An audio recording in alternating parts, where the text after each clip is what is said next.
Bem, pessoal, vamos então continuar discutindo um pouco sobre as arqueias. Agora que a gente viu que elas não são nem bactérias, nem ancestrais de bactérias, na verdade, o que que elas têm de diferente, o que que elas são, como elas são.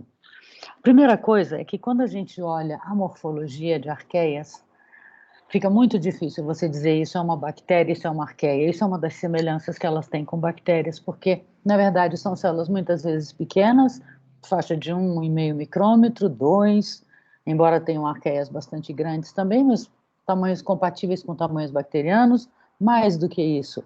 Formas, vejam aqui essa imagem que eu estou circundando aqui com o mouse. Isso é um coco com flagelo, só que isso, na verdade, é uma arqueia.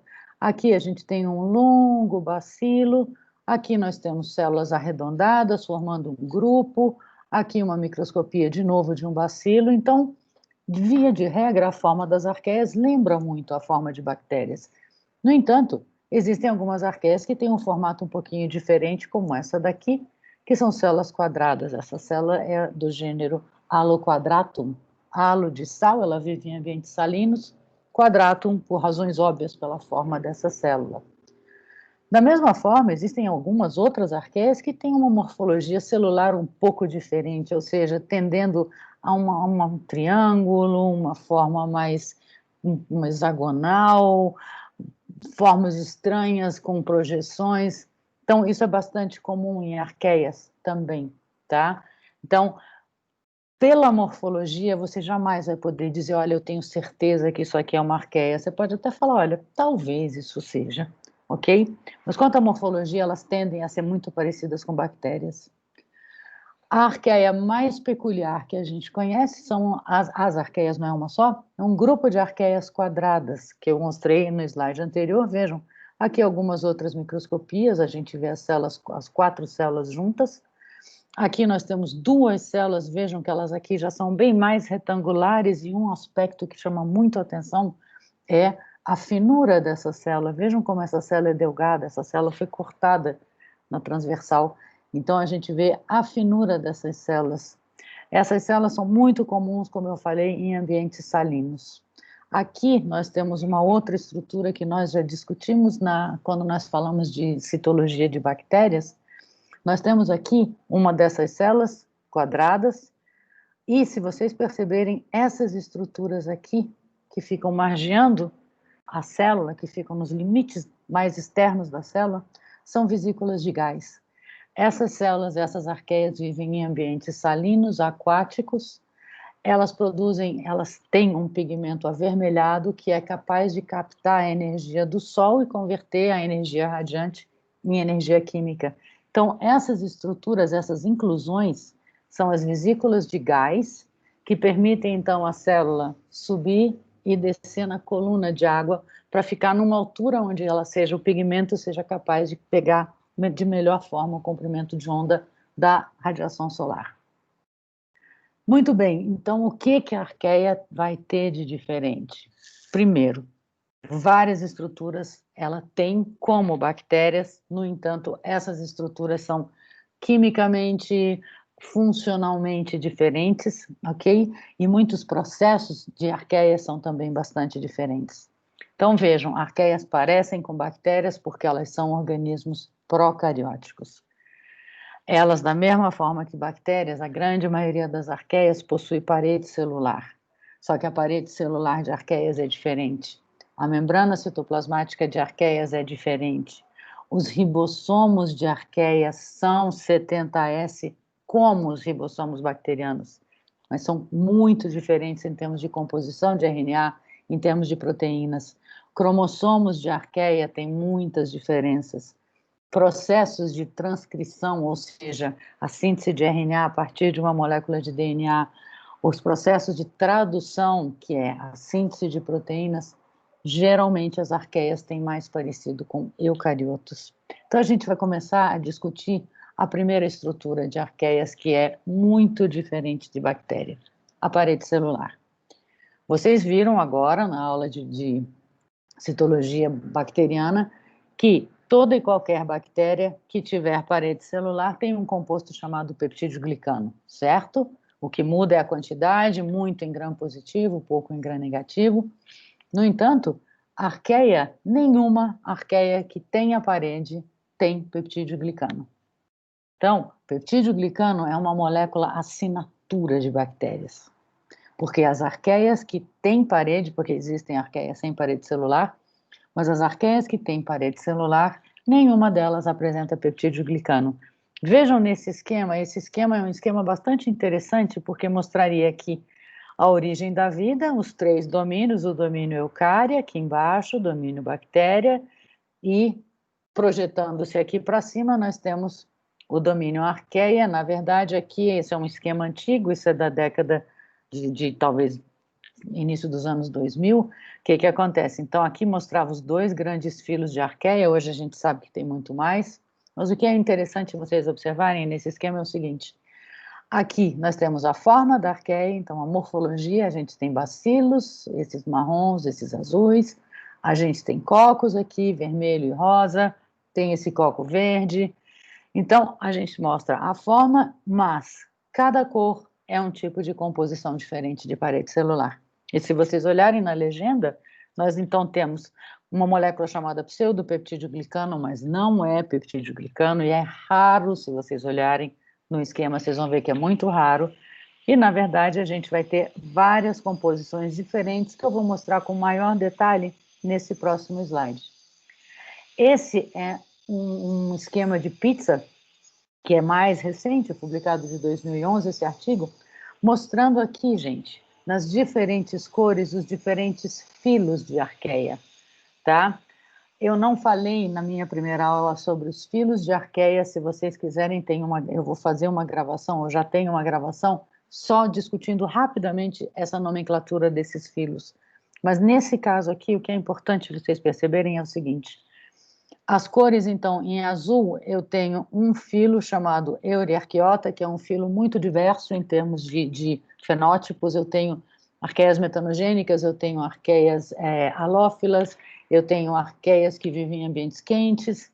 Então, é um filo muito heterogêneo. Aqui em vermelho, o filo Nanoarchaeota, que é um filo de arqueias muito pequenas e que são arqueias que são simbiontes, elas precisam viver na superfície de uma segunda arqueia. Em amarelo, um filo muito, muito conhecido, foi um dos primeiros filos caracterizados de arqueia, que são as crenarqueotas. As crenarqueotas, elas vivem geralmente em ambientes muito quentes. Em roxo, eu tenho uma arqueia que é de ambiente de um sedimento de lagoa, é um filo que ainda é muito pouco caracterizado, chamado corarqueota.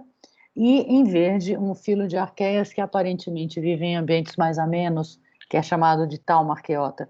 Não importa, não se preocupem em decorar agora esses nomes. O que é importante vocês perceberem é, vejam esses esquemas aqui. Eu tenho muitos triângulos, aí de repente eu tenho um quadrado, eu tenho esse círculo vazado, eu tenho triângulo e círculo vazado. O que eu quero que vocês observem é, cada símbolo desses significa uma composição de parede celular.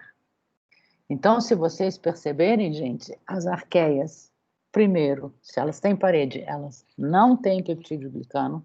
Segundo, essa parede celular pode ser das mais diversas composições.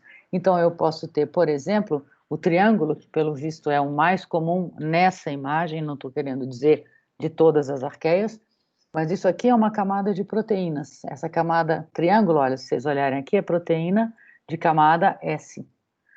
S porque é uma camada de superfície. Isso aqui é uma proteína extremamente interessante que eu já vou mencionar um pouquinho mais para vocês. A gente tem, por exemplo, aqui um quadrado que, se vocês olharem, é extremamente raro. Nessa imagem a gente só encontra nessa arqueia daqui. É uma membrana equivalente à membrana externa, semelhante à membrana externa de gram-negativos. Da mesma forma, se vocês observarem aqui, eu tenho esse triângulo, esse círculo vazado, que é raro, muito raro, que é o pseudopeptídeo glicano ou pseudomureína. Então, o que é interessante vocês observarem é, veja que como dentro de um mesmo filo azul, todo mundo é do mesmo filo, Euryarchaeota, vejam a variedade de paredes celulares. Dentro de um mesmo filo, aqui eu tenho uma mesma ordem, ok? Então, a gente percebe que a parede celular de arqueia aparentemente veio sofrendo modificações evolutivas de uma forma meio independente, porque a gente tem várias composições diversas de parede. Só para vocês terem um exemplo, olhem aqui. O peptídeo glicano é a estrutura clássica de uma parede de bactéria, então vocês vão lembrar, era o que? Era um polímero composto por NAN e NAG, NAN, N-acetilmurâmico, NAG, N-acetilglicosamina. Então, eu tinha aqui um polímero feito por NAN e NAG, sendo de cada ácido murâmico eu tinha um tetrapeptídeo conectado. Então, está aqui o NAG, o NAN, aqui os aminoácidos conectados ao ácido murâmico e os açúcares ligados por uma ligação do tipo Beton 4. Se vocês lembrarem, a gente discutiu isso na aula de peptídeo de parede celular bacteriana. Olhem como é o pseudopeptídeo glicano. Eu peço desculpas, cortou um pedacinho do slide. Na verdade, eu tenho a N-acetilglicosamina do mesmo jeito, como no peptídeo glicano, mas eu não tenho ácido acetilmurâmico. Eu tenho um ácido que é um derivado que é chamado de NAT, que é N-acetiltalosaminurônico, tá? Então é um açúcar derivado, então não são os mesmos açúcares. Segundo, a ligação entre os açúcares não é do tipo Beton 4, e sim do tipo Beton 3.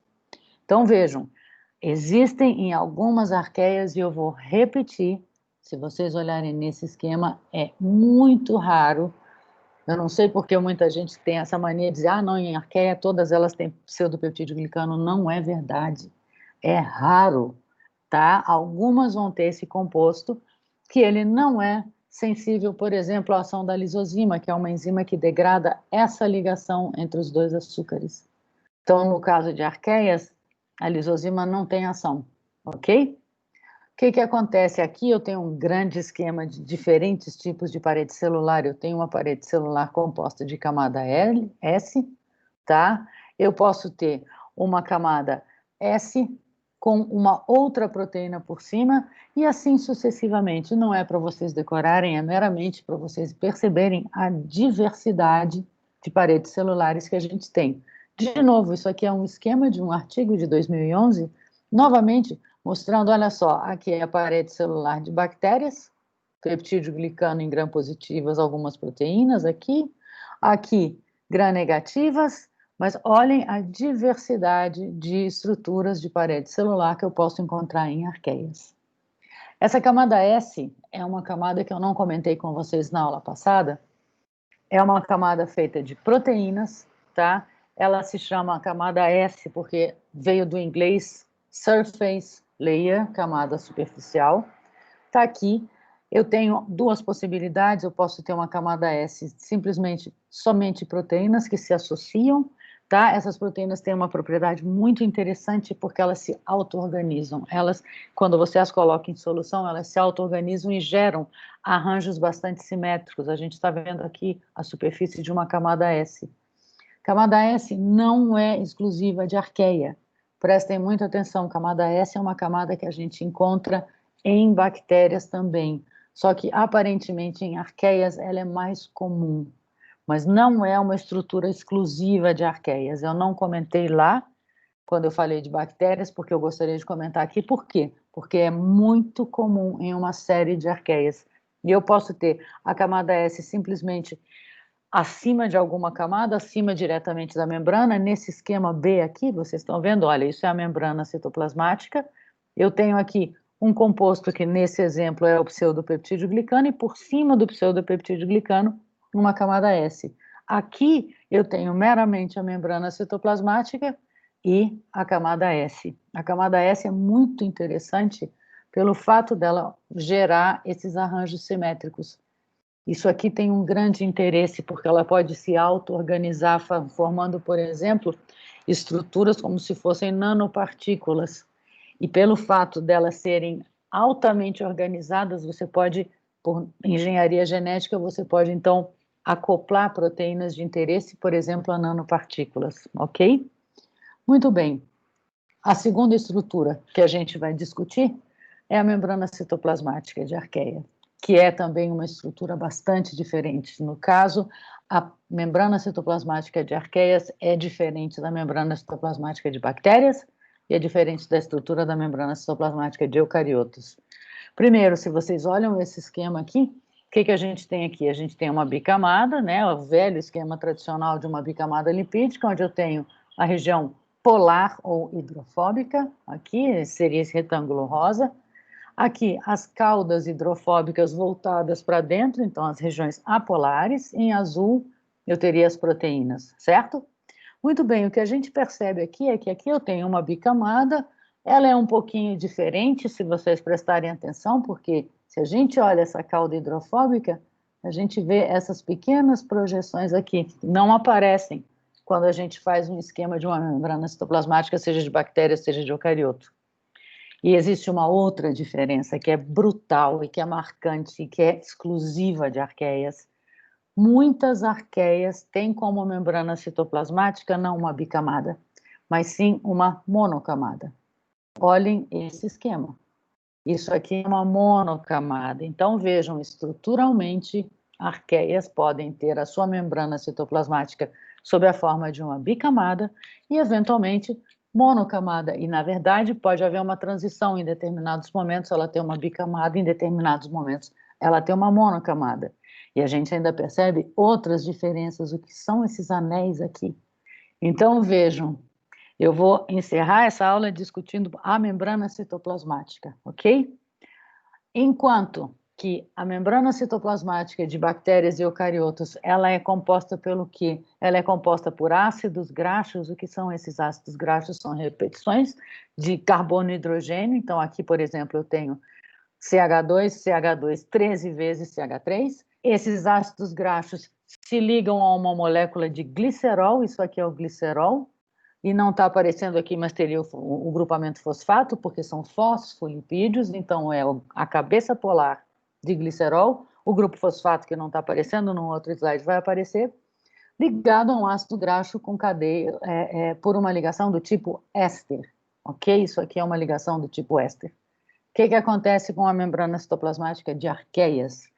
Arqueias não têm ácidos graxos, tá? Arqueias vão ter uma série de hidrocarbonetos, muitas vezes o nome que se dá para esse hidrocarboneto é isopreno, e percebam, ele é ramificado, ele tem grupos metil, olhem como é diferente esse esquema daqui com esse aqui de cima. Aqui é não ramificado, aqui é ramificado.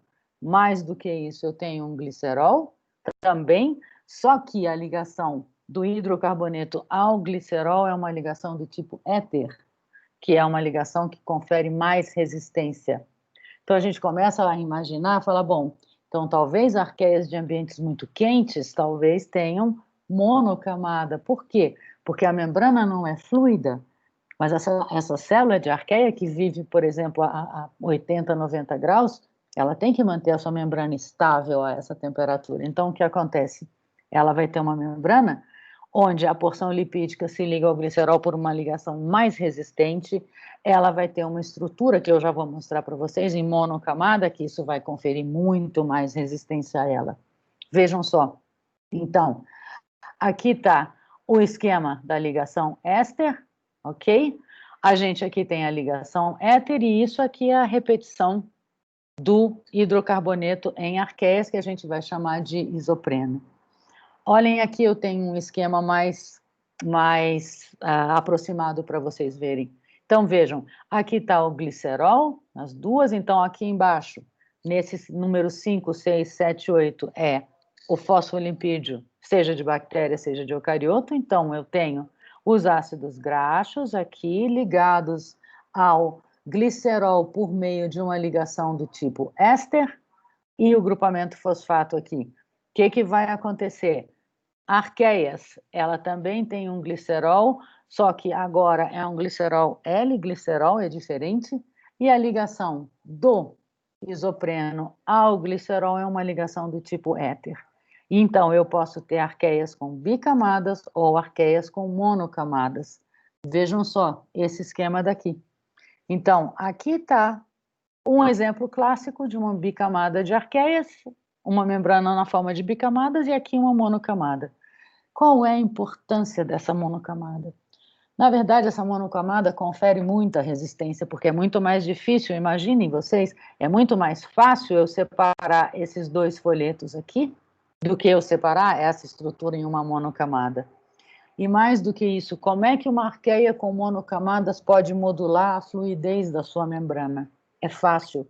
Ela pode pegar 5 unidades desse isopreno aqui, desses carbonos e hidrogênios, e formar anéis pentacíclicos, um ciclo de 5 unidades. Vejam só, enquanto a célula está nessa conformação, a membrana dela, os lipídios estão nessa conformação, vocês concordam que as cadeias estão muito mais próximas, a interação hidrofóbica é muito mais forte, é mais difícil separar desestruturar essa membrana. Enquanto que se ela precisa tornar essa membrana mais fluida, mais permeável, o que ela pode fazer? Ela cicliza algumas subunidades e olhem o que acontece, as cadeias se afastam. As cadeias se afastando, isso confere o quê? Uma maior fluidez dessa membrana, a interação hidrofóbica não é tão forte, ok? Então, como último slide, para a gente terminar essa parte de parede celular e de membrana citoplasmática de arqueia, tem essa imagem que é muito, muito didática. Aqui é um gradiente de permeabilidade. Então, a gente aqui está comparando membranas de arqueia com membranas de bactéria, onde eu tenho a mais impermeável, vejam, é a monocamada com menos anéis pentacíclicos, aqui não tem nenhum. Vejam, as cadeias estão muito próximas, a interação é muito forte hidrofóbica, vai ser difícil você desestruturar essa membrana. Aqui é quando a arqueia precisa uma membrana um pouco mais fluida, então ela tem esses anéis pentacíclicos que afastam, então, por consequência, as interações hidrofóbicas são muito menos intensas.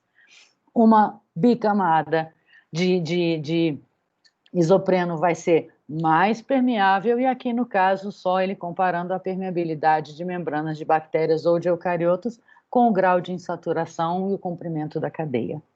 Então vejam, a gente está começando a entender por que arqueia e bactéria não são a mesma coisa. Primeiro, as arqueias, se tem parede, a parede é diferente. A membrana, se elas têm, não, porque todas têm. A membrana de arqueia é completamente diferente da membrana de bactérias e de eucariotos. Então, a gente está começando a perceber que, embora ela seja procarioto, embora ela seja pequena, ela tem já algumas diferenças que eu vou continuar na próxima aula para explicar a vocês, ok? Muito obrigada e até uma próxima.